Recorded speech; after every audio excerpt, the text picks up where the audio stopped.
मी म्हणाले माफ करा सर, तो 10 रुपयावर आहे, मी 100 रुपयावर आहे, मी पण नकली आहे. इन्स्पेक्टर म्हटला हेडमास्टर कुठं आहे? हेडमास्टर बाजूलाच लपले होते. ते हात जोडून पुढे आले आणि म्हटले तो 10 रुपयावर, हा 100 रुपयावर, मी 500 रुपयावर आहे, मी पण नकली आहे. इथला खरा हेडमास्टर कुठेतरी बाहेर गेला. ते म्हणले इथं सगळं नकली चाललंय, तुम्हाला दंड भरावा लागेल.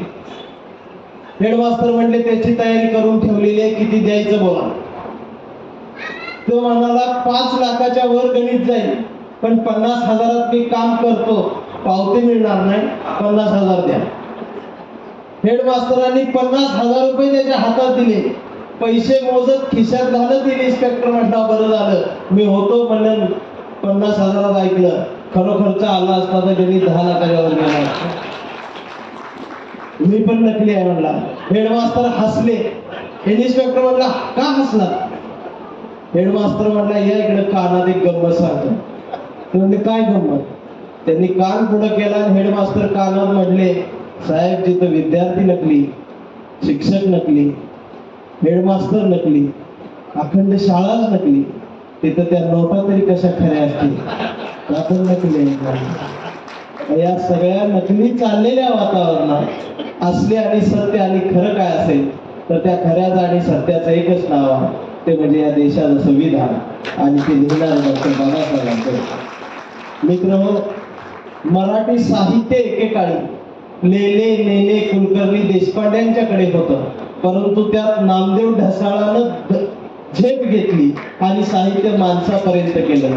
म्हणजे रसाळ असलेलं साहित्य ढसाळांनी घुसळलं आणि मराठी मनाच्या हृदयात मिसळलं. आणि आता मात्र पुन्हा एकदा मराठी साहित्याला डिजिटल मरगळ आलेली असताना सुद्धा नेने सानेंच्या मध्ये मानेनं एंट्री घेतली आणि मानेनं एंट्री घेतल्यानंतर शेवाळलेल्या साहित्यात ओवाळांच्या जगदीशानं जग बदलणारा बाप माणूस या श्रीमंत पुस्तकाची एंट्री त्यामध्ये घुसवली आणि मराठी साहित्यात जगभर पोहोचत केलं. म्हणून या साहित्यिकाचं, माझ्या भावाचं मी या ठिकाणी मनापासून कौतुक करतो, अभिनंदन करतो. विचार मंचावरती सगळीच माणसं कौतुक करण्यास पात्र आहे आणि मला कायम धडकी भरत असते एका माणसाचं काम पाहून. 24 तास चळवळीसाठी वाहून घेतलेला माणूस, कितीही मान सन्मान द्यायचा प्रयत्न केला तरी कायम पडद्याच्या पाठीमागे राहून लोकांसाठी झटणारा माणूस म्हणजे एनडीएमजेचा आमचा मोठा दादा वैभव गीते साहेब या ठिकाणी उपस्थित आहेत. महाराष्ट्रातल्या अनेक अट्रॉसिटी कायद्यात असतील, मर्डरच्या भानगडीत असतील, अनेक लोकांचं राग झालेलं आयुष्य पुन्हा सोनं करणारा हा कार्यकर्ता आणि नेता जरी असला तरी स्वतः कार्यकर्ता समजतो. आज आमच्या समोर आम्हाला ऐकायला उपस्थित झालाय एक सर्वसामान्य श्रोता म्हणून, हा आमच्या वाणीचा सन्मान आहे असं मला नेहमी वाटतं. म्हणून आता मी कवितेकडे येतोय. आमची जी कविता आहे, आमचं जे साहित्य आहे, हे सुतातून, बोटातून, ओठातून जरी येत नसलं तरी ते उपाशी पोटातून येतं आणि सुताबुतापर्यंत येऊन थांबतं. परवा माझ्यावर टाटा फिल्म इन्स्टिट्यूटनं पिक्चर बनवला आणि त्याच्या स्क्रीनिंगला मला प्रश्न विचारला होता की तुमच्या कवितेची नेमकी व्याख्या काय करा. तर मला आजपर्यंत माझ्या कवितेची व्याख्याच करता आली नाही. आणि मग मला आठवलं, म्हटलं माझ्या कवितेची कवितेतच व्याख्या करेल. ते माझा महिन्याचा पगार होतो तेव्हा, माझा महिन्याचा पगार होतो तेव्हा माझी बायको तिच्या सुंदर हस्ताक्षरात किराणा मालाची यादी लिहिते. ती यादीच माझ्यासाठी जगातली सर्वात सुंदर कविता असते. आणि त्या सुंदर कवितेची खरीखुरी समीक्षा फक्त आणि फक्त तो हरामखोर दुकानदारच करतो. तो एक एक शब्द खोडत जातो, पुढे आकडा वाढत जातो, कविता तुकड्या तुकड्याने पिशवीत फरत जातो. आयुष्यभर माहित नाही, पण महिनाभर तरी कविता आम्हाला पुरून उरते, महिनाभर तरी कविता आम्हाला पुरून उरते. ही आमची कविता आहे. आणि आजचा जो हा विचार मंच आहे, मगाशी ज्या शाहिरानं सगळं रान पेटवलं अक्षरशः अंगावर काटे उभे केले. असा आमचा धाकटा भाऊ आकाश पवार, मी त्याचंही मनापासून अभिनंदन करतो. खूप मोठी झेप तुम्ही घेणार आहात. त्या दोन बहिणी माझ्या या ठिकाणी उपस्थित आहेत. तुमचा या आवाज असाच महाराष्ट्रभर नव्हे तर जगभर पोहोचवा.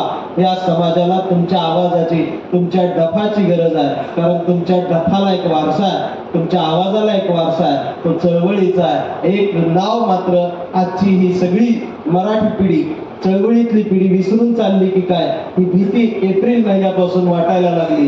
कारण जे नाव घेतल्याशिवाय बाबासाहेबांच्या चळवळीचा कुठलाच कार्यक्रम पूर्ण होऊ शकत नाही. तो होऊ देऊ नका अशी माझी सर्वांना विनंती असते.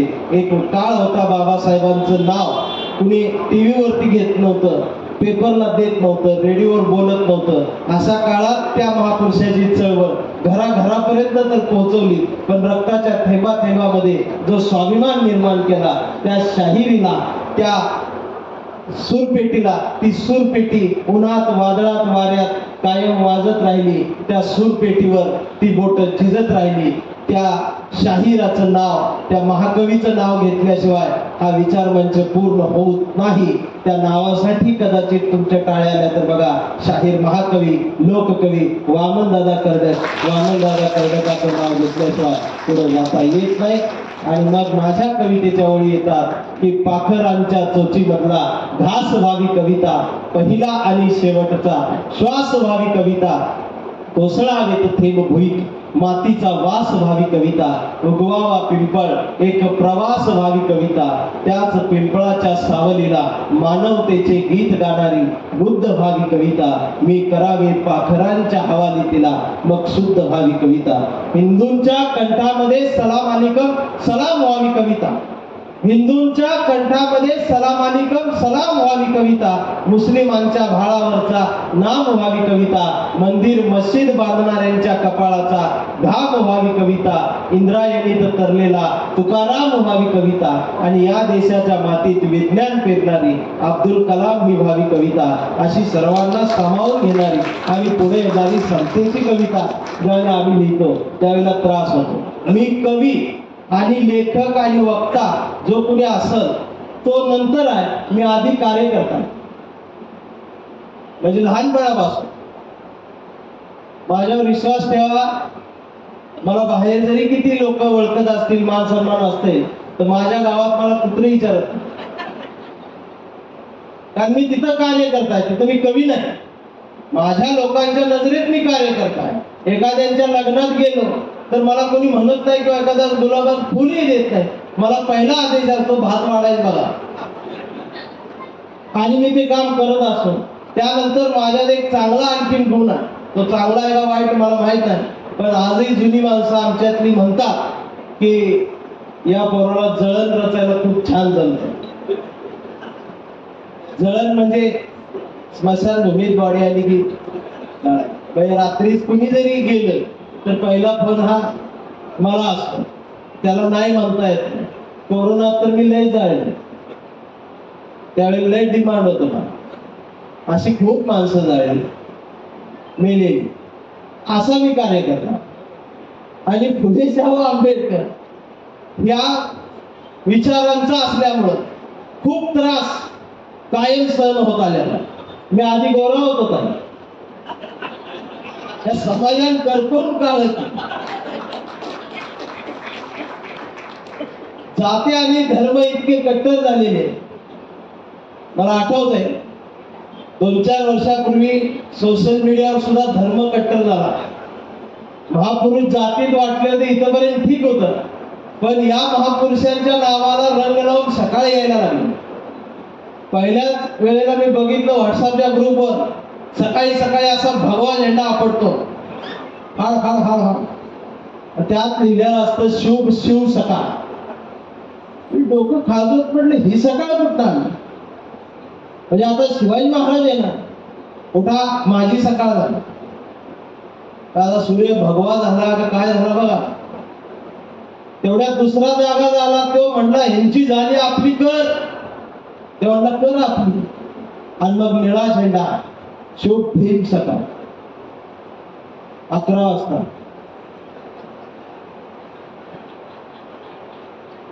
आता आता इथं तरुण पिढी किती उपस्थित आहे सोमनाथ दादा, त्या मेंढर IPL बघण्यात मग नाही, कशी चळवळ चालवणार? उद्या सकाळी तो खूप भीम सकाळ करणार, म्हणणार मी चळवळीत आहे. तिसरा जागा झाला, त्यानं म्हणला यांची झाली आपली कधी? म्हणला टाक आपली का. आणि नवीन सकाळ आली, पिवळा झेंडा, शुभ लहू सकाळ. मी एकाला विचारलं, म्हणलं लहू कोण? तो म्हणला मला नाही माहिती, वर्ण आदेश आहे. माफ करा पण अजून आमच्या चांभारांनी रोहिदास सकाळ काढली नाही, ते येत्या दिवाळीपर्यंत काढणार. ते कुठं का बसणार? त्यांचा रंग फिक्स होईना होय, बोला तो एकदा फिक्स झाला किती काढणार. आणि नंतर आमची धनगर बांधव ही सगळी डायरेक्ट शुभ आईला दुपार बांधणार आमची घ्या. हे का घडतंय? कारण महापुरुषांच्या पुतळ्याजवळ मेंढरांची गर्दी वाढत चाललेली आहे. महापुरुषांच्या पुतळ्याजवळ वाढलेली मेंढरांची गर्दी पुस्तकांजवळ खऱ्या करताना आणण्याची गरज आहे. आणि मला वाटतं हा कार्यक्रम त्यासाठी आहे. आणि ही मेंढर पुस्तकाजवळ आणण्यासाठी माणसासारखं नाही, घोड्यासारखं धावणारा माणूस, माग पुढचा विचार न करता करणारा माणूस, पुस्तकं पोहोचण्यासाठी धडपड करणारा माणूस. आज मी सोमनाथ दादाच्या रूपाने पहिल्यांदा बघितला. मी पुस्तकं विकणारी माणसं बघितली, पुस्तकांचा धंदा करणारी माणसं बघितली, पण पुस्तकं जगणारा माणूस मी आज पहिल्यांदा बघितला. म्हणून मी त्यांचं मनापासून अभिनंदन करतो. धर्म इतका कट्टर झाला, त्याचा त्रास आपल्यासारख्या लोकांना निश्चितच होतो. मलाही तो त्रास कायम झालेला आहे. मी धर्माच्या पलीकडे माणूस शोधण्याचा प्रयत्न करतो, मग मला त्रास होतो. परवा आमच्या घरात माझ्या चुलत भावानं लव्ह मॅरेज केलं. मुलगी मुस्लिम होती, तो तिला घेऊन पळून गेला कर्नाटकात. तो गेल्यानंतर घरात मेन कार्यकर्ता मी, त्यांनी मलाच धरलं. रात्री 2 वाजता दारात तलवारी घेऊन दार वाजवायला लागले जोरात. बायको म्हणली दार उघडू नका. मी म्हणलं नवीन बाजूने तुडती. मी दार उघडलं, लाईट लावली. लाईट एवढ्या साईड लावली त्यांना मी दिसावं, आणि जसा मी दिसलो तसे त्यांच्या तलवारी माझ्या अंगावर येऊन थांबल्या आणि म्हणले तुम्हारा भाई हमारी लड़की को लेके गया. मी लगेच म्हणलं भाई लड़की को लेके गया ये ठीक है, लड़की भी गई ये भी बोलो. ते अजून तलवार आवडली. म्हणले ऐसा नहीं चलेगा. म्हणलं कैसा चलेगा वो बोलो. तर ते म्हणाले उसको हम काट डालेंगे. म्हणलं काय पण मार रहे उसको, प्यार किया है रहने दो. बोले ऐसा नहीं चलेगा, हमारे धर्म में ऐसा नहीं चलता. मतलब क्या चलता है वो बोलो. तर ते म्हणलं उसको हमारे धर्म में आने को बोलो. म्हणलं मराठीत सांग काय करायचं. तर म्हणलं त्याला मुसलमान व्हायला सांग. म्हणलं लगेच म्हणलं त्योच का. म्हणलं मी पण होतो. एका सेकंदात मी धर्म बदलायची भाषा केली. एवढा अवघड विषय एका सेकंदात मी सोपा केला. त्याला कळलंच नाही. जो मला मारायला आला होता त्याला आम्ही चहा पाजून घालवला. त्याला म्हटलं मी मुसलमान झालो, उद्यापासून नमाज पाडायला येतो, काय असेल ती प्रोसेस पूर्ण करून घ्या. प्रेमाच्या पुढे आम्हाला धर्म महत्वाचा नाही. 2 दिवस गेले. दुसरा माझा एक चुलत भाऊ जवळ येऊन बसला. मी दात घासत बसलो सकाळी. म्हटलं हा कधी जवळ येत नाही, आज कसा आला. तर तो मला म्हणला मी मुंबईला असतो. म्हणलं मग. तो म्हणला माझं मग सुरू आहे. म्हणलं मग तुला अडचण काय. तो म्हणला मुलगी खिरचन आहे. म्हणलं मग आपण खिरचन. म्हणला तू तर मुसलमान झालास ना, माझी अडचण करून ठेवलीस. म्हणलं आता असं करू, 1 आठवडा मुसलमान, 1 आठवडा ख्रिश्चन, 1 आठवडा हिंदू, 1 आठवडा बौद्ध, अजून काय असलं तर बघा शनिवार रविवार वाटून घेऊ. बाहेर लिहू सर्व धर्म समभाव आणि घराचं नाव संविधान विशेष संपला. आणि आत हॉलमध्ये एक पाटी लिहू. तोंडला कुठली की इथं माणसं राहतात. आणि म्हणून काही कवितेच्या ओळी या लिहायच्या नसतात, काही कवितेच्या ओळी या वाचायच्या नसतात, तर काही कवितेच्या ओळी त्या तोंडावर फेकून मारायच्या असतात. त्यातल्या कवितेच्या ओळी आहेत की सारे धर्मग्रंथ वाचले ही सारे धर्मग्रंथ वाचले, पान चाळताना फक्त एवढीच चूक झाली, बोटाला जिभेवर न्यावं लागलं.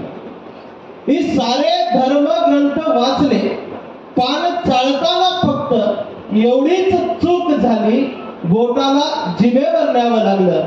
मी धर्मालाच ठुका लावला आणि मी माणूस झालो. परवा घर रंगवताना रंगांची फार भीती वाटली. लोक हरामी घराचा रंग बघून माणसाची जात ठरवतात. परवा घर रंगवताना रंगांची फार भीती वाटली.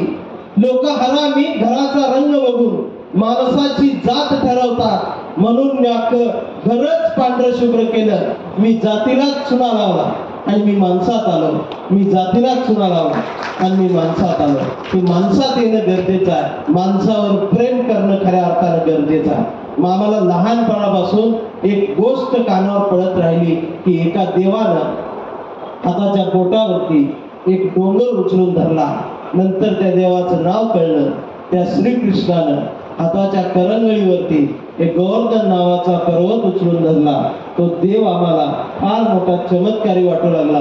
तो आमच्या फार जवळ आला, घरात आला, देवघरात आला. आणि नंतर ज्या वेळेला आम्ही पुस्तकात माना झुकवल्या त्यावेळेला जगातला सगळ्यात मोठा चमत्कार माझ्या लक्षात आला. एकीकडं हाताच्या करंगळीवरती डोंगर उचलणारा देव आम्हा बघित होतो, परंतु पेनाच्या टोकावर कायद्याच्या जोरावर एका संविधानावरती अखंड देश उचलून धरणारा बाबासाहेब आमच्या काळजाच्या जवळ गेला.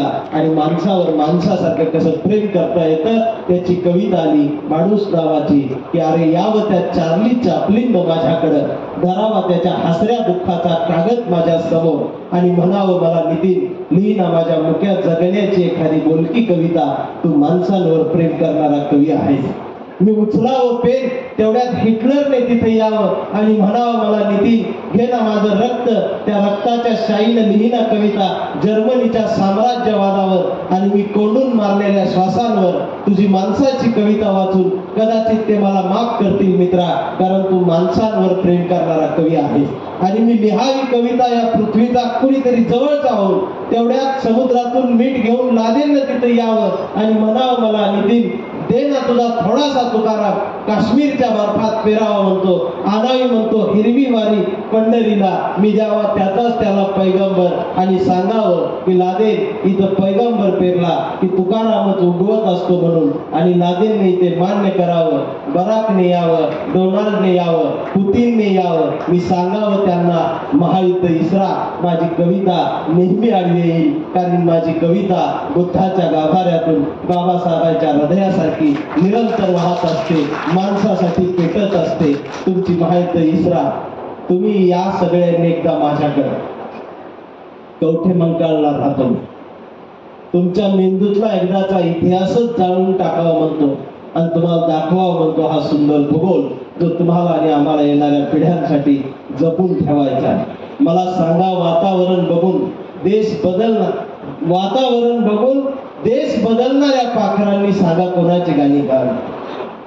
माझी कविता त्याच पाखरांच्या थव्यात उंचच उंच विहार करत राहील, कारण मी फक्त आणि फक्त माणसांवर प्रेम करणारा कवी आहे मित्रांनो. कारण मी फक्त आणि फक्त माणसांवर प्रेम करणारा कवी. या माणसांवर प्रेम करणाऱ्या संविधानाबद्दल मगाशी आमच्या आकाशदादानं सांगितलं की जंतर मंतरवर संविधान चाललं गेलं होतं आणि बऱ्याच लोकांना या गोष्टी माहीत नाही. आणि त्याच्यानंतरच खऱ्या अर्थानं पोखरायला सुरुवात झाली. त्यानंतर राजगृहावरती हल्ला झाला. हल्ला होत होता त्यावेळेला मीडियावर बातमी येत होती की 2 माथे फिरून राजगृहावरती हल्ला केला. पुस्तकाच्या घरावर हल्ला करणाऱ्या दोघांना माथे फिरू म्हटलंच कसं जाऊ शकतं. आणि पुस्तकाच्या घरावर हल्ला करणारा माणूस माथे फिरू असू शकत नाही. तो हुशार कोणीतरी होता, कारण त्याला माहिती आहे याच घरापासून असंख्य जगदीश ओवाळ तयार होणार आहेत आणि जगदीश ओवाळ जर तयार झाले तर ही मेंढरं जागी होणार आहे. पण त्याला कोणी अडवू शकलं नाही. संविधानाला हात लावणं सध्या तरी सोपं झालेलं असलं तरी एक लक्षात ठेवा, मगाशी आमचे खेत्रे साहेब म्हणले की एकत्रित आलं पाहिजे. बाबासाहेब आणि संविधान या नावाला धक्का लागण्याचं जरा जरी कुठं जाणवलं तर आम्ही ज्यांना मेंढर म्हणून मी आता बोललो, ही सगळी अशी एक होतात, यांचं रक्त पेटतं. माझा विश्वास आहे माझ्या चळवळीवर, इथं पुन्हा एकदा रक्तरंजित क्रांती झाली तरी चालेल, ती होईल. पण संविधानाला हात लावण्याची ताकद असणारी गाढवा अजून जन्माला आलेली नाही. म्हणून कविता आहे संविधान, की पहिल्यांदा ते दारात आले, त्यांनी हातात कुराण दिलं, म्हणाले हे वाच आमचा हो आमच्यात येईल. पण मला भूक लागली होती, मागावं वाटलं पोटासाठी, 2 घास मागता आलं नाही, बाजूला आई उभी होती. दुसऱ्यांदा दुसरे आले, त्यांनी हातात बायबल दिलं, म्हणाले हे वाच आमचा हो आमच्यात ये. पण मला भूक लागली होती, मागावं वाटलं पोटासाठी, 2 घास मागता आलं नाही, बाजूला आई उभी होती. तिसऱ्यांदा तिसरे आले, त्यांनी हातात गीता दिली, म्हणाले हे वाच आमचा हो आमच्यात ये. पण मला भूक लागली होती, मागावं वाटलं पोटासाठी, 2 घास मागता आलं नाही, बाजूला आई उभी होती. नुसती आई उभी नव्हती, स्वाभिमानासहित आई उभी होती. या नुसत्याच धर्मग्रंथांच्या ओझ्यांनी कंबर वाकली माझी.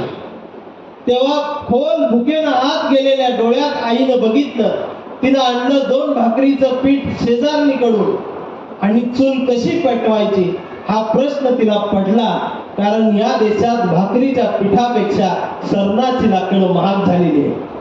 बराच वेळ विचार केल्यानंतर आईनं घातले सारे धर्मग्रंथ चुलीत, काडी लावली, चूल पेटली, धर्मग्रंथ जाळले. जाळलेल्या चुलीवर, तापलेल्या तव्यावर आईनं 2 भाकरी भाजून दिल्या. पोटभर जेवलो तेव्हा लक्षात आलं, या धर्म प्रसारकांना माझी भूक कळली नाही, परंतु या धर्मग्रंथांनी स्वतः जळून माझी भूक भागवली. म्हणून धर्मग्रंथ अजून तरी माझ्यासाठी श्रेष्ठ. पोटभर जेवल्यानंतर आईनं पदराखाली दडवलेले पुस्तक हातात देत म्हणाली, पोरा एवढं वाचून बघ, यात काय लिहिलंय बघ. मी पुस्तक हातात घेतलं आणि त्यावर लिहिलं होतं भारताचे संविधान.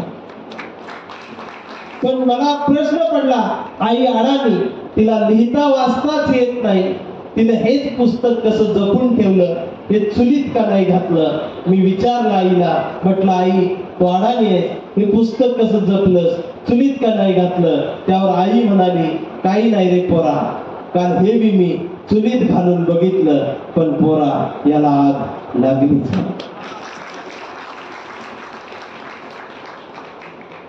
आग लागली नाही हे आम्ही जरी जाणीवपूर्वक बोलत असलो तरी आग कधी लागू शकते, म्हणून आग तुमच्यात निर्माण झाली पाहिजे. तसा कार्यकर्ता चळवळीला मिळणं गरजेचं आहे. म्हणून एक प्रसंग आहे, मी चळवळीत कसा आलो आणि त्याच्यानंतर आमचा कांबळी कविता घेऊन मी राजा गेला. कारण आपल्याला जगदीश दादांना ऐकायचा, ज्याच्यासाठी हा मंडप उभा केला, जग बदलणाऱ्या बाप माणसासाठी, त्याच ते सार्थक झालं पाहिजे. जगदीश दादा, मी पुण्यात वॉचमॅनचं काम करत होतो. माझं लग्न झालं होतं. पत्र्याच्या घरात आम्ही राहत होतो, 10 बाय 10ची खोली होती. आणि मला नेहमी वाटायचं की मी प्रसिद्ध कवी व्हावा, म्हणून मी कविता लिहायचो, पेपरला पाठवायची आणि माझी कविता छापून यायची नाही. आणि रविवारी मी वाट बघत बसायचं की माझी कविता आली का. 2-4 कविता छापून यायच्या, पण त्यात माझी कविता नसायची. आणि ज्या कविता छापून आलेल्या असायच्या त्या वाचल्या की माझ्या लक्षात यायचं की माझ्या कवितेपेक्षा ह्या कविता खालच्या आहेत, यापेक्षा माझी कविता चांगली आहे, एवढं तरी मला जाणवायचं. एक कार्यकर्ता चळवळीतला भेटला, मी त्याला म्हटलं, दादा माझी कविता छापून येत नाही. तो म्हटला तुझी येऊ शकत नाही. म्हटलं का. म्हटलं आडनाव तुझं चंदनशिव आहे. म्हटलं मग करू का. म्हटलं आडनाव बदलून टाक, सध्या ट्रेंड आहे म्हणला. मी त्याचं ऐकलं. कविता तीच नितीन चंदनशिव काढलं आणि नितीन कुलकर्णी टाकलं आणि दिली कविता पाठवून आणि छापून आली मोठ्या ह्याच्यात. आणि नुसती आली नाही तर मला फोन आले, कुठे राहता, काय करता, या एकदा परिषदेला पुस्तक आपण काढू, असं तसं. पण माझी गंमत अशी झाली, मी कुणाला ते सांगूच शकत नव्हतो. ही कविता माझी आहे म्हणून. कारण नितीन चंदनशिवाय आहे मी नितीन कुलकर्णी टाकला. बरं कुलकर्णी असा नसतो एवढी तरी समज मला आली. शेवटी वडिलांकडे गेलो, म्हटलं अण्णा ही कविता माझी पण नाव बदलले. अण्णा म्हणले येडा आहेस. म्हटलं काय झालं? ज्याच्या नावात बदल त्याच्या बापात बदल. म्हटलं मग आता मग अण्णाने मला सांगितलं, म्हटले आपला एक सम्राट नावाचा पेपर आहे, पहिला आपल्या तालुक्यात मिळायला, आता मिळत नाही. तो पेपर बऱ्यापैकी लोक वाचतात आपली, त्यात तू कविता पाठव. आणि मी सम्राटला कविता पाठवली. वर पाठवली, छापून आली. बबन कांबळेचा फोन आला, चौकशी केली, कुठं राहतोस, काय करतोस? म्हणलं आहे वॉचमॅन काम पुण्यात करतो. म्हणजे तू पाठवत जा मला, मी तुला मानधन देईन. आणि पहिलं मानधन त्यांचं 125 रुपये आलं. त्यात काय होत नव्हतं. म्हणजे ठीक आहे, त्यांनी मला कायम मानधन दिलं. मला प्रत्येक वेळेला म्हणायचे कोणाला सांगू नकोस तुला मानधन देते म्हणून. आता ते गेले मग मी सांगतो, नाही दुसरे कवी माझ्यावर चिडले असते. पण त्यावेळेला मला जाणवलं की सम्राट वाचणारा चळवळीतला एक वर्ग फार मोठा महाराष्ट्रात, तालुक्यात, ग्रामीण भागात विखुरलेला आहे. तो त्या पेपरची वाट बघत असतो. मला फोन यायचे, मी त्यांच्याशी बोलायचो.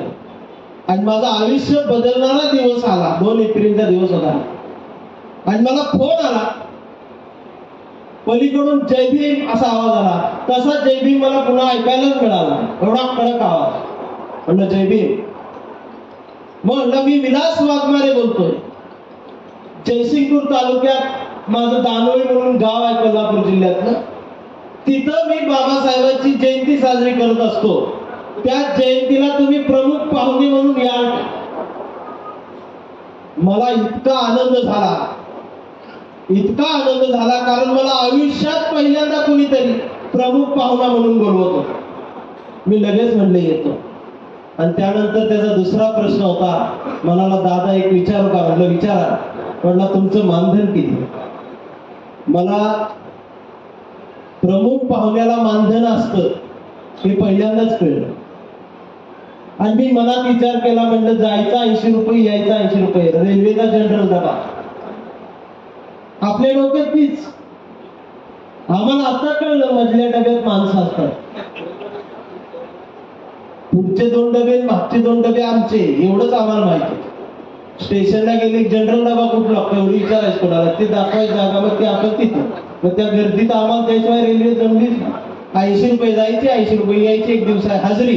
असं मिळून एक 500 रुपये मानधन मला मिळावं अशा अपेक्षा व्यक्त करणार. तेवढ्यात तो म्हणाला, मी जास्तीत जास्त म्हणला दादा तुम्हाला 3000 रुपये देईन, त्याच्यावर 1 रुपया देणार. मी 500 गणित करतो आणि हा समोरचा 3000 म्हणतो. माझी केस उभी राहील. 3000 म्हणल्या मी लगेच म्हणले येतो. ते म्हणला खरंच येणार? म्हणलं का? म्हणला दादा मी लय लोकांना फोन केले, पण 20 आणि 25 हजाराच्या खाली कुठलाच वक्ता येत नाही. न्यायला आणायला गाडी लागते, राहायला लॉज लागतो. पहिला तुम्हीच व्यक्ती आहे म्हणला 3000 ओके झाला. परत मनातल्या मनात म्हणलं किती दरिद्री, 500 गणित करत बसू. किमान याला 5000 जरी मागितले असते तरी मला मिळाले असते. असंच म्हणलं. एवढा फोन ठेवला तर बाजूला बघितलं तर माझी बायको उभी होती एकटच बघत. हा असा फोन तिने घरात कधी ऐकला नव्हता. मी म्हणलं काय झालं? ती म्हणली कुणाचा फोन होता? म्हणलं मला प्रमुख पाहुणा म्हणून बोलवलंय बाबासाहेबांच्या जयंतीला. तिने माझ्या खाल्लं वर असं एकटक बघितलं आणि तुम्हाला म्हणलं का काय झालं? मला बोलवलं. बरं नुसतं बोलवलं नाही, म्हणलं मला 3000 रुपये मानधन देणार आहे. 3000 मानधन देणार आहेत म्हटल्यावर तिने माझ्या दोन्ही गालावर हात ठेवले आणि म्हटली खरंच 3000 मिळणार आहे? म्हटलं 100% मिळणार आहे. तर ती म्हटली मग या महिन्यात मिक्सर घेऊया. ती चळवळ कशी आहे बघा. आकाशला त्या ताईला खूप जवळच वाटेल. मिक्सर घेऊया म्हटलं ठीक आहे घेऊया. आणि ती लगेच तिच्या बहिणीला फोन लावा आणि ताई आम्ही मिक्सर घेणार. म्हणतो थांब अजून 15 दिवस बाकी. आणि तिने मग प्रॅक्टिस घ्यायला सुरुवात करूया म्हणजे आपण. कारण मी कमी शिकलेलो, ते जरा जास्त शिकलेली होती. विश्वास ठेवा, माझं लव्ह मॅरेज.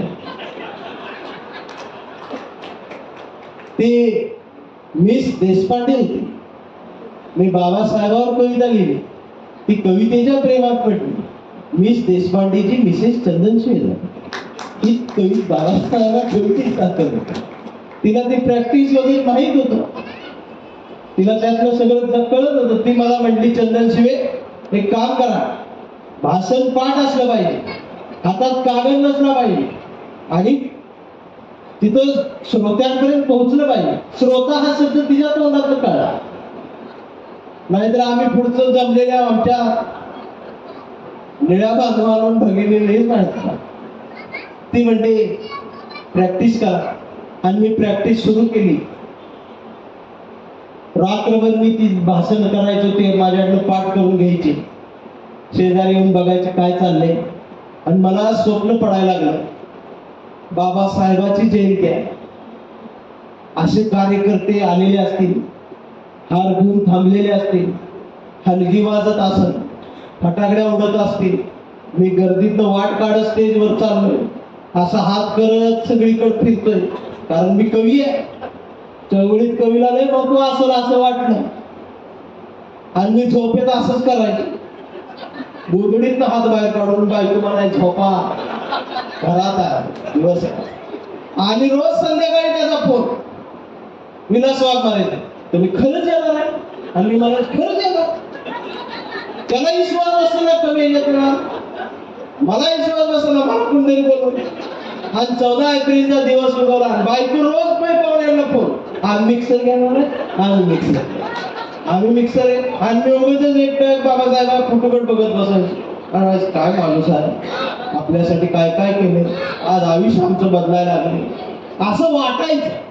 14 एप्रिलला मी रेल्वेत बसलो, त्याचा फोन आला, म्हणला निघाला का? म्हटलं निघाला. आणि मग ते जयसिंगपूर रेल्वे स्टेशन जसं जवळ येत गेलं तसं मला उगाच अजून भरून आल्यासारखं वाटलं. अशी बिशी साईडला घेऊन दारात जाऊन हळूच वाकून बघायचं, परत लपायचं, हळूच वाकून बघायचं, परत लपायचं. कार्यकर्ते दिसतील, गर्दी दिसतील, गाडी थांबली तरी कुठलं नाही. मग तसा जरा नाराज होऊन खाली उतरलो, म्हटलं बाहेर थांबली असते, इथं यायला तिकीट लागत असेल. मग हळूच पुन्हा बाहेर आलो, बाहेरही कोणी नाही. मग शेवटी त्याला फोन केला, म्हणलं विलास दादा मी आलोय. म्हटलं ती समोर लिंबाचं झाड दिसलं का? म्हटलं दिसलं. त्याच्या खाली रिक्षा दिसली का? बुद्धाचा हात आहे बघा. म्हटलं हाय, आपलीच आहे म्हणे. मी म्हटलं तुम्ही रिक्षावाले? ते म्हटलं हो मी रिक्षावाला. माझं अर्ध स्वप्न जळलं. आणि मग ते उतरला, पांढरा शर्ट, पांढरी पॅन्ट, ते शिल्पर, इथं रिक्षाचा बॅच लावलेला, निळा नाम त्या दिवशी वाढला होता, खांद्यावर रुमाल, 7-7.5 फूट उंच, अशी केस अशी वाढलेली, आणि समोर यायला लागला. त्याच्याकडे बघितलं आणि माझा मूडच गेला. बघ त्याला बघून जसा माझा मूड गेला तसं मला बघून त्याचाही मूड गेला. तो जवळ येत म्हटला तुम्ही चंदन? म्हणलं हो. दोघांची तोंड पाहिजे, आम्ही एकमेकाला बघतोय, खाली बघतोय, एकमेकाला बघतोय, खाली. चला म्हटलं जाऊ रिक्षात बसलो. रिक्षात बसल्यावर असं कसं वाटायला लागलं. 15 दिवस आठवलं, देशपांडेबाईनं आमच्या प्रॅक्टिस घेतली, हे केलं ते केलं, आणि रिक्षा चालायला लागली. म्हटलं इतर मोठी लोक बाहेर थांबली असते, ते आपल्याला न्यायला आला. आणि त्याने विहारात नेलं. विहारात खुर्ची दिली, फॅन लावला, फॅन हळूच फिरायला लागला. मग त्यांची दाडकं काढून त्याच्यावर जोरात हाणलं. मग फॅन गार गार गार फिरायला लागला. समोर बुद्धाची मूर्ती, सगळे महापुरुष, सगळ्यांना त्या दिवशी त्याला हार घातले होते. मनात वाटलं इथं मला नुसतंच थांबवलंय, कार्यक्रम दुसरीकडे असेल मोठा स्टेज. पण न राहून विचारलं, म्हटलं दादा कार्यक्रम कुठं? म्हटलं इथंच आहे. म्हटल्यावर सगळंच जळलं. आणि मग मनात ठरवलं काय व्हायचं ते हो दे. 3000 घ्यायचं, घरी जायचं, बायकोला मिक्सर द्यायचा, विषय संपला. पुन्हा इकडे फिरकायला, या नादाला लागायचं. आणि त्यानंच चटई टाकली, तोच खुर्च्या लावायला लागला, त्यानंच साऊंड जोडला, माईक लावला आणि लागला बोंबलायला. सर्व उपासक उपासिका यांना विनंती आहे की इतक्यातच सुप्रसिद्ध कवी नितीन चंदनशिवे आलेले. कसला सुप्रसिद्ध, त्यालाच तेवढं मी माहिती होतं. आणि उपासक उपासिका तो शब्द कानावर पडला. तो अजूनपर्यंत तसा मी प्रत्येक सूत्रसंचालन मला तसाच दिसतो. जाधव सर, मला आजपर्यंत उपासक आणि उपासिका हे दोन प्राणी कसला असते मला कळलंच नाही. 2 तास बोलल्यानंतर 4 म्हातारी माणसं पुढे येऊन बसली, तंबाखू मिळत माझ्याकडे एकटक बघत. मला असा घाम फुटायला लागला होता. आणि विलास वाघमारे म्हणायचा, तुम्ही सुरू करा, लोक येते.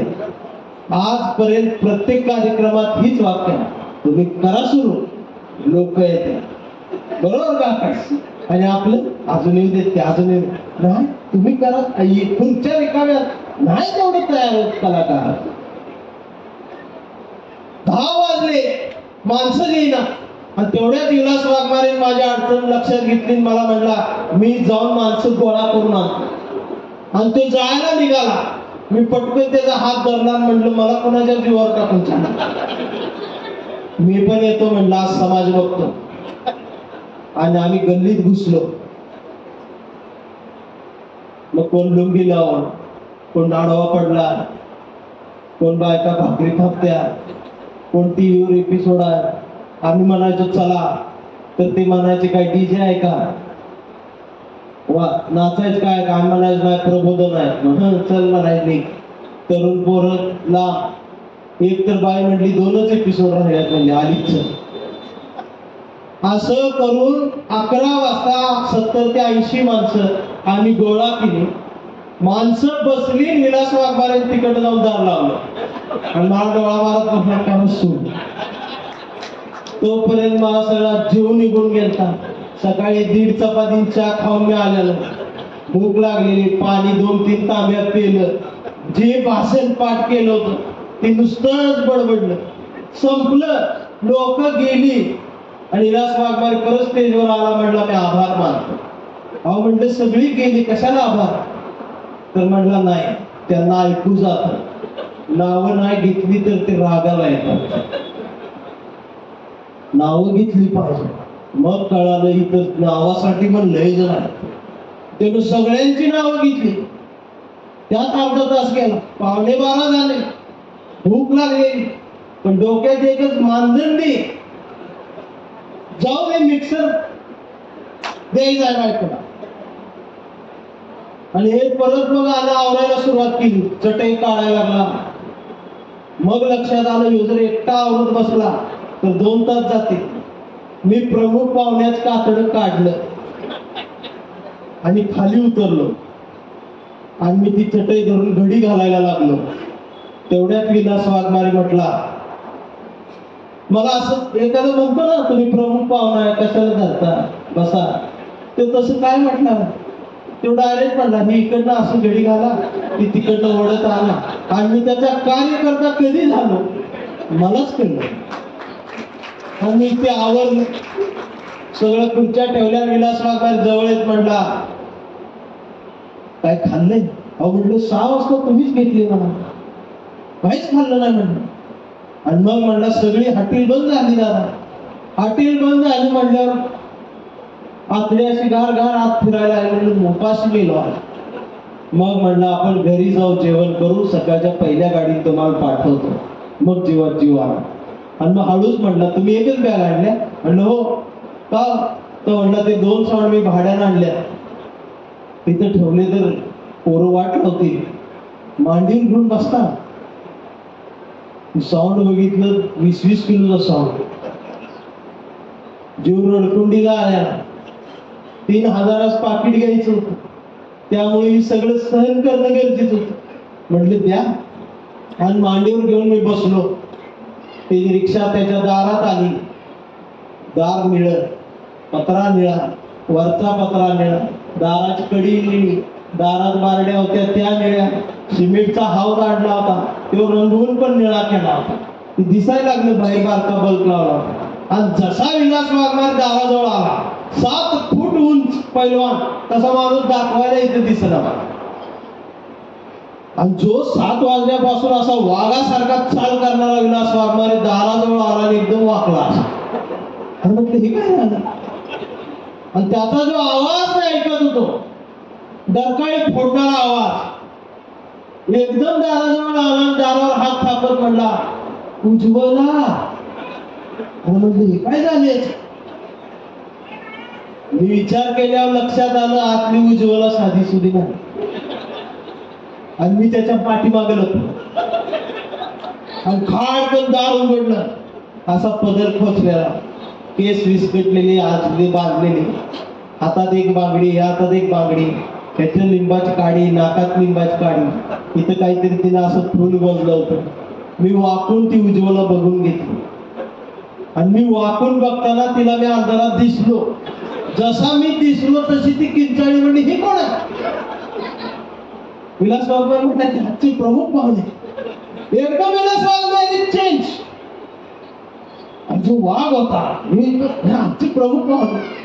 ती म्हणली इकडं कशाला आणले, इकडं कशाला आणले म्हटल्यावर अजून जीव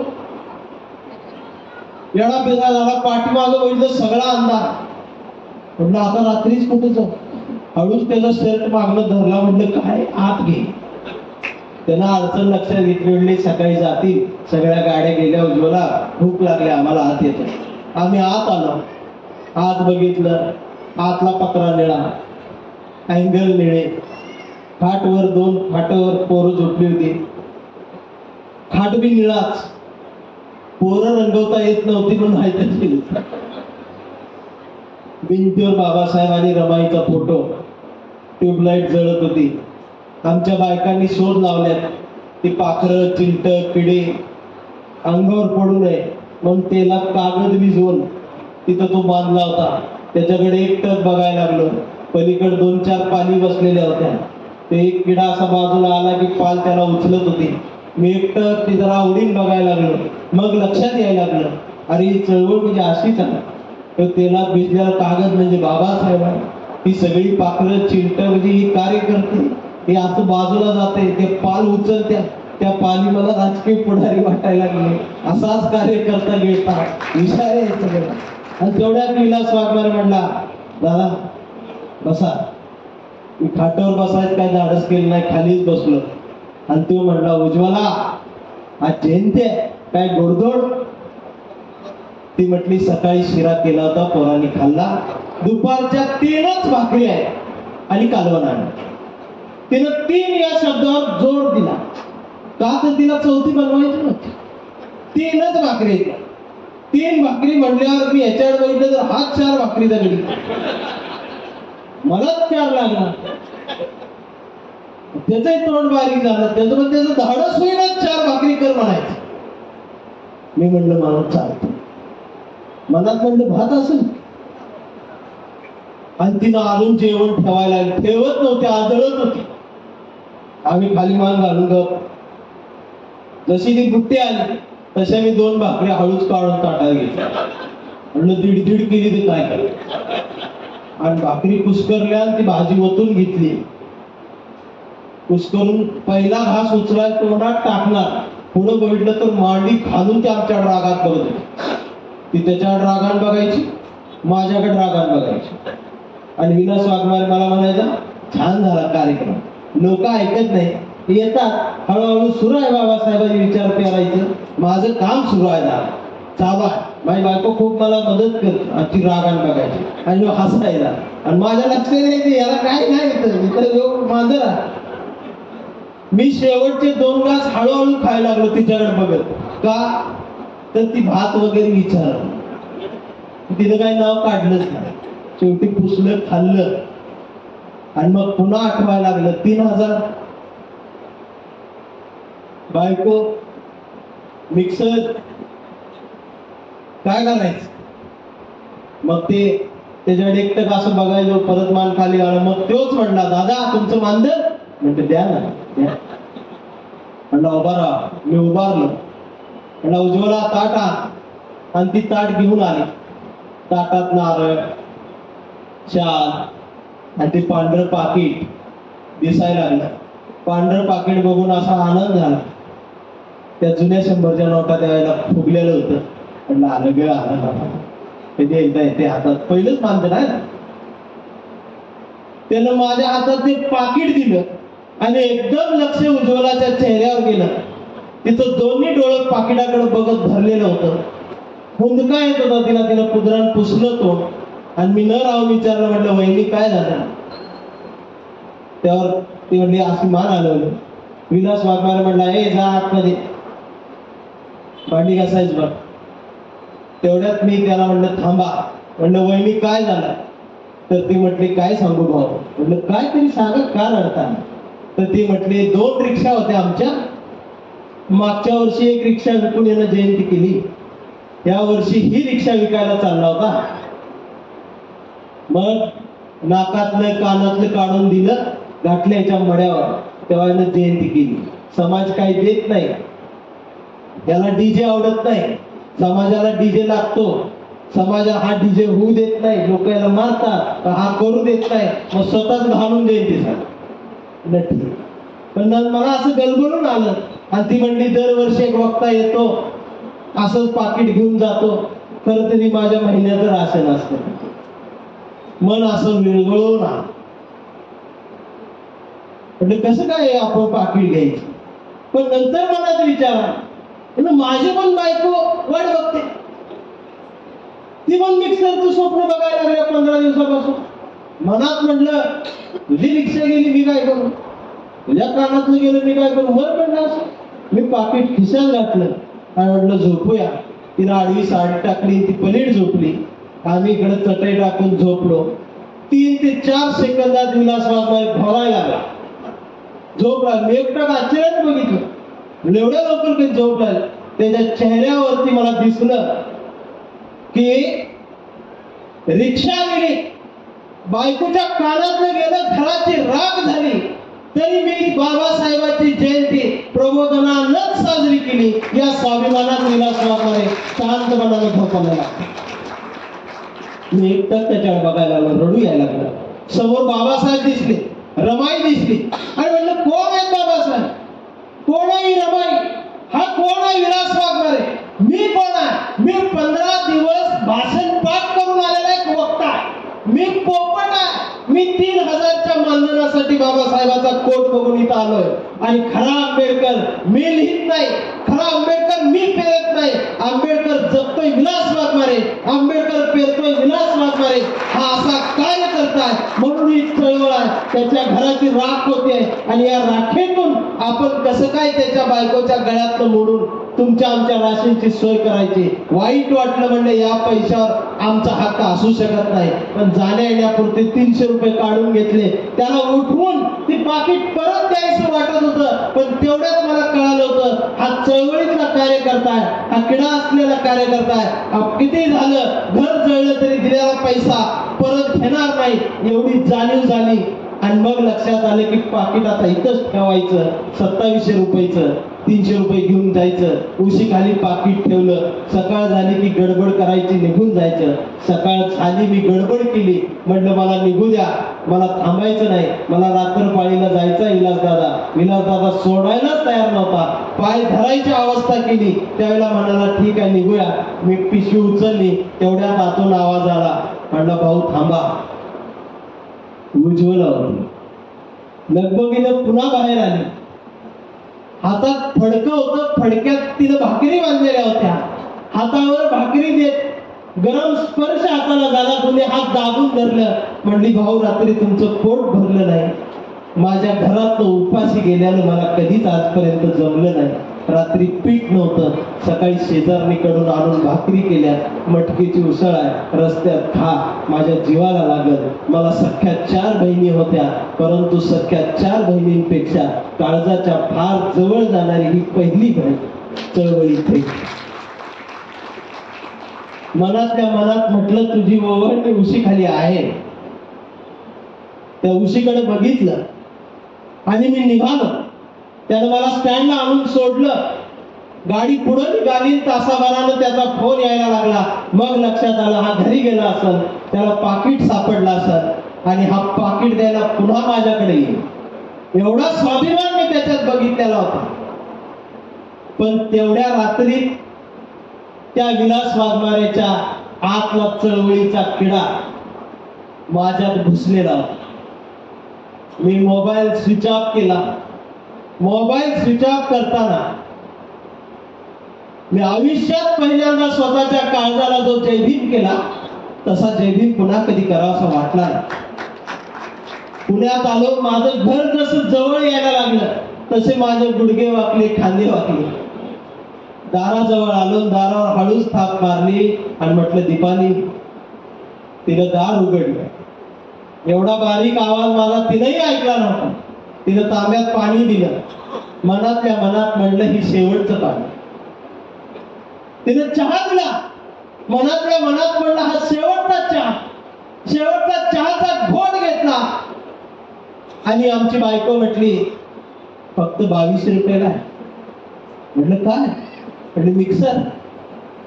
म्हटलं तू काय केलंस? तर ती म्हटली मी दिवसभर दुकानच फिरत होतो. तिकडं आहे म्हटली 2200ला घेऊन या, चला ना 8 वाजता. तिला कसं सांगावं मी मोकळा आलो. ती म्हटली तुम्ही बाबासाहेबांच्या जयंतीला गेलाय, काही साध्या सुद्धा महापुरुषांची जयंती नाही, चला मिक्सर आण. मी म्हणलं पैसे आणले नाही. ती म्हणली मग काय आणलं? रागावली. म्हणली काय आणलं? त्याच भरात भावनेच्या म्हणलं मी किडा आणलाय. ती म्हणली कसला? मी म्हणलं चळवळीचा. ती म्हणली कुठं आहे? म्हणलं घुसलाय आत. म्हणजे काढा. म्हणलं नाही निघत. म्हणजे ऑपरेशन याच होत नाही, मेल्यावर जाणार. मग तिनं सगळं तिला सांगितलं, त्या किड्याचं महत्व सांगितलं आणि मग म्हणली या किड्याचा फायदा नुकसान काय? फायदा आणि नुकसान हे शब्द ऐकल्यावर माझं लक्ष तिच्या कानात आणि नाकात गेलं. मनातल्या मनात म्हणले एक दिवस तुझं मोकळं होणार, कारण किडा काय आता मला शांत बसू देणार. ती उज्ज्वला तिच्यात दिसायला लागली. तिनं तिचे दोन्ही हात माझ्या दोन्ही हातात घट्ट दाबून धरले. म्हणले 2 वेळची चूल पेटल अशी कविता लिहित राहा, तुमचा किडा वळवळत जिवंत ठेवा, घर चालेल एवढं तरी बघा. का कुणास ठाऊक मी तिला खूप प्रेमान मिठीत घेतलं आणि सुरेश भटांची त्या गझलेच्या 2 गोळी मला पुन्हा पुन्हा आठवू लागल्या की जाळलो गेलो तरी सोडले नाही तुला, तोडलो गेलो तरी टाकले नाही तुला, घे उद्ध्वस्त झालेल्या घरांची वंदना, भीमराया घे तुला या लेकरांची वंदना, भीमराया घे तुला या लेकरांची वंदना. मित्र हो, ही कार्यकर्ते आहेत म्हणून ही चळवळ जिवंत आहे. ही माणसं आहेत म्हणून चळवळ जिवंत आहे. जे साडीत आहेत, आज गुलाबी साडीत आहेत, आमच्या मुली गुलाबी साडीत नाचतात, पण ठिगळं लावलेली रमाईची साडी जर तुम्ही विसरत असाल तर तुम्हाला जयभीम म्हणण्याचा अधिकार नाही. तुम्ही कलेक्टर आहात, क्लासमन आहात, बिझनेसमन आहात, महिन्याला 2 लाख कमावते आहात, तुमचा बंगला आहे, बंगल्यात बाबासाहेब आहेत, कोपऱ्यात बुद्ध आहे, BMW वर बाबासाहेबांची सही आहे, पण तुमच्या बाजूच्या झोपडपट्टीत तुमचा बांधव उपाशी झोपत असला तर तुम्हाला जयभीम म्हणण्याचा अधिकार नाही. त्याला हात द्या, पुढे आला. ही चळवळ आहे. एकाचं पोट भरलं तर त्यानं उपाशी पोटाला विसरू नका. प्रगती केलेली पिढीचा आलेख पुन्हा उतरता होत चालला. 2 व्हीलरवरचा स्वाभिमानाचा नुसता जयभीम आहे. तो 2 व्हीलरचा स्वाभिमान आता BMW वरती जरी दिसत असला तरी जग बदलणारा बाप माणूस असं लिहिणारा जगदीश ओव्हाळ आज रेल्वेनंच आला. नितीन चंदनशिवे बाबासाहेबांची कविता लिहिणारा कवी हा एसटीनच रात्रभर उभा राहून आला. आकाश पवार खेत्रे या 2 महिने चालतच धडपडतच हॉल शोधतच शाहिरी जलसा करायला इथं आली. हा कार्यक्रम उभा करण्यासाठी सोमनाथ भोसलेनं सुद्धा घरात काहीतरी गमावलेला आहे. तोही इतका श्रीमंत नाही, त्याचंही काहीतरी घाण ठेवलेलं आहे, त्याची बायको त्याच्या सोबत आहे, त्याची मुलं त्याच्या सोबत आहे, आणि मग हा कार्यक्रम होतोय. यात आम्ही बाबासाहेबांचं बोलतोय, चळवळीचं बोलतोय.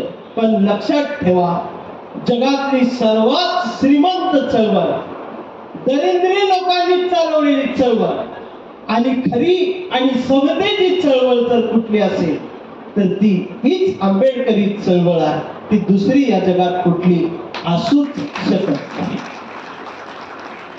म्हणून मी नेहमी म्हणतो की फुले शाहू आंबेडकरांचे विचार जी माणसं पेरतात त्यांच्या घराची राख होते. फुले शाहू आंबेडकरांचे विचार जे माणसं विकतात त्यांच्या घराचं सोनं होतं. परंतु चळवळीत सोनं झालेल्या घरांचा नाही, राख झालेल्या घरांचाच इतिहास लिहिला जातो. ही सुद्धा या चळवळीची एक यश आहे. मित्रांनो, हातात अंगठ्या घातलेले विमानानं फिरणारे गायक चळवळीत खूप झाले, परंतु त्यांचा आदर आहे. परंतु वामनदादाचा सन्मान आम्ही अजून तरी कुणाला दिलेला नाही. ही सुद्धा या चळवळीत घडतं. त्यामुळे या चळवळीवरती विश्वास आहे. हा चळवळीचा किडा तुमच्यात किती मी पेरला, किती घुसवला हे तुम्ही लक्षात घ्या. उद्यापासून जर तुम्हाला समाजासाठी काय करावंसं वाटलं तर उद्या बाहेर पडा. ज्याला चालता येत नसेल, ज्याला बोलता येत नसेल, त्याने खिशातल्या 10 रुपयाचा एखादा पेन एखाद्या झोपडपट्टीतल्या पोराला दिला तरी मी समजेन नितीन चंदनशिवेच्या कवितेचे 2 शब्द चळवळीला सार्थकी लागले. आणि जग बदलणाऱ्या बाप माणसाच्या पुस्तकाची अखंड गोष्ट आपण इथून पुढे ऐकणार आहोत. कविता शेवटची घेणारा की आमचा कांबळे. आता रिलॅक्स व्हा. कांबळे हा फुले शाहू आंबेडकरी चळवळीतला एक पुरोगामी कार्यकर्ता आहे.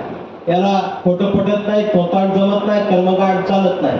हा विरोध करत राहतो. त्याचं काय होत राहतं त्याची कविता की आमचा कांबळे लय हुशार, कधीच नाही रडला, नुसताच कंडला. कांबळे शाळेत गेला, मास्तरनं फळ्यावर सरस्वती काढली, पण कांबळेनं पाठीवर सावित्री काढली. मास्तरनं कांबळेला असाच तुडवला, असाच तुडवला, पण कांबळे बी हुशार, नाही रडला, नुसताच कंडला. कांबळे वयात आला, मिशीत आला, विशीत आला, गुलाबी झाला. कांबळे तिच्या प्रेमात पडला. तिनं विचारली त्याची जात. तो म्हणाला, वेडे माणूस माझी जात, प्रेमात कसली आली जात. मग तिनं पण कांबळेला असाच तुडवला, असाच तुडवला, पण कांबळे बी हुशार, नाही रडला, नुसताच काढला. करून कांबळेचं लग्न ठरलं. घरचे म्हणले मुहूर्त पहा. कांबळे म्हणला पटत नाही, 22 प्रतिज्ञा आठवा. नातेवाईक म्हणले सत्यनारायण. कांबळे म्हणला जमत नाही, फुले वाचा. भावकी म्हणली बोकड तरी काप, जागरण गोंधळ. कांबळे म्हणला चालत नाही, गाडगे बाबा वाचा. मग घरच्यांनीच कांबळेला दार लावला, असा तुडवला, असा तुडवला, असा तुडवला, पण कांबळे बी हुशार, नाही रडला, नुसताच काढला. कांबळे चळवळीत आला. चळवळीचा सगळा इस्कूट बघितला, गडतड दिसले आणि कांबळे सगळ्यांना म्हणाला, सगळ्यांनी एकत्रित या, बाबासाहेब समजून घ्या, बाबासाहेबांच्या चळवळीचा रथ आता पुढे नेऊया. मग सगळे एकत्रित आले. एकत्रित येऊन कांबळेला असा तुडवला, असा तुडवला, असा तुडवला, पण कांबळे बी हुशार, नाही रडला, नुसताच काढला. परवा कांबळेच्या मुलानं कांबळेला विचारलं, ते आता मोबाईलवर येडं झालाय, व्हॉट्सअप, इंस्टाग्राम, तो चळवळीत आहे असं त्याला वाटतं. कारण तो काय करतो, तो अशी निळी फेटा त्यात बाबासाहेब असणाऱ्या पोरीचा फोटो फेसबुकला टाकतो आणि त्याच्यावरती लिहितो की एका बापाच्या औलाद असाल तर कमेंट मध्ये जय भीम द्या. मग मला जर दिसतो मग मी लिहितोच, लिहायलाच लागतंय. एका बापाची जय भीम, मी तर 10 वेळा लिहितो जय भीम जय भीम, डोक्याला ताप दिवस डोकं देतात. ते त्याने टाकलेला तो तसा झालाय आता. ते म्हणतो मी चळवळीत कार्यकर्ता भाऊ मी. त्याची भाषा केस वाढले असता असे कानात काय परत इथलं भोया कापायचं पण मशीन आले कुठनं आले मला तो नावी सापडला. आणि आपल्या बरोबर ना अख्ख्या गर्दीला असलं दिसलं की समजायचं आपला आहे. थोडी देशपांडे असा असा बुट्टा असतो ना आपलाच असतो तुम्ही. आणि ते असं मोबाईल बघत होतं. त्यानं कांबळेच्या मुलानं कांबळेला मोबाईल बघता बघता विचारलं डॅडा फुले शाहू आंबेडकर कोण? ही संविधान काय भानगड? आता मात्र कांबळे पेटला. कारण गावभर पेरलं आणि घरातच उगवलं. त्यानं दाग लावून चिरंजीव कांबळेला असा फोडला पण चिरंजीव कांबळे मी डबल हुशार. तो दोनदा काढला करू मग लक्षात आलं डीएनए मधलं ही डबल गेलं पण विचार काही गेली नाही. आणि आता कांबळे वेडा झाला, वेड्यांच्या दवाखान्यात असतो. कांबळे वेडा झालाय, वेड्यांच्या दवाखान्यात असतो. कांबळे मानवतेच्या घोषणा देतो. कांबळे शिवराय ते भीमराय म्हणून डोंबलू पाहतो. कांबळेच्या आतडी एकवटतात मानवतेसाठी. पण कांबळेने एका हातात कुठल्या रंगाची चिंधी नाही.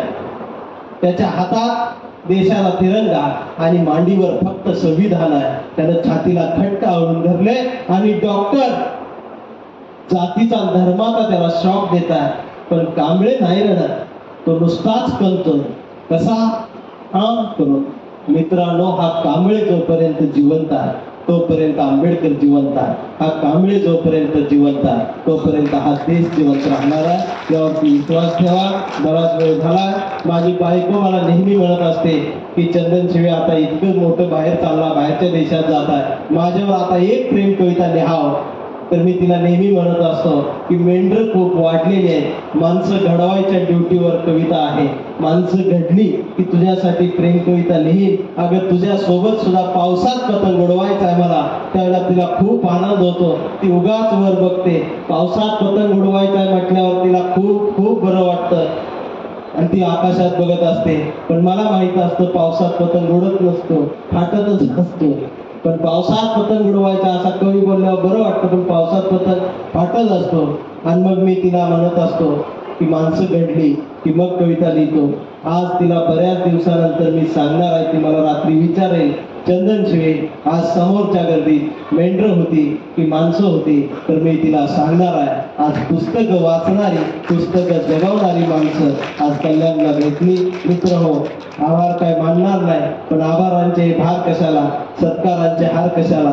मनात एक घरटं बांधूया बाबासाहेबाचं, त्या बाबासाहेबाच्या चळवळीच्या घरट्याला दार कशाला. जुळजुळत्या झऱ्याला रमाईच्या पाणी देत राहूया.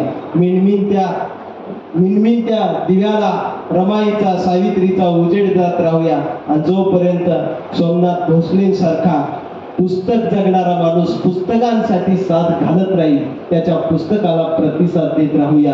जग बदलणाऱ्या बाप माणसाच्या जगदीश ओवाळांना मी कायमच्या माझ्या या भावाला शुभेच्छा देऊ. आपल्या सर्वांना मनापासून क्रांतिकारी प्रेमाचा ससने जय भीम देऊन वाणीला पूर्णविराम देतो. धन्यवाद.